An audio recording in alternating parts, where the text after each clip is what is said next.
একজন জার্নালিস্ট বিল গেটসের এক সাক্ষাৎকারে বিল গেটসকে জিজ্ঞেস করেছিলেন, স্যার, আপনার জীবনের এই যে চূড়ান্ত সফলতা, এই সফলতার সিক্রেটটা কি আমাদেরকে বলে দেওয়া যাবে?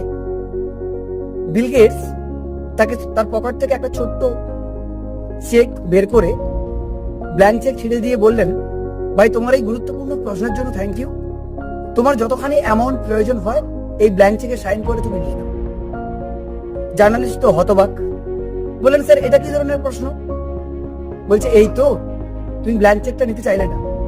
আসলে জীবনের চূড়ান্ত শিখরে উঠতে গেলে বা পৌঁছাতে গেলে তোমার সামনে না অসংখ্য স্কোপ বা সুযোগ তৈরি হয়। সেই সুযোগটাকে কাজে লাগাতে হয়, যেটা তুমি এখন মিস করবে। অর্থাৎ আমাদের জীবন এত সহজ না, জীবনকে সহজ করতে হয়। আর সেই সহজ করার জন্য প্রথম যে কাজটা করতে হয়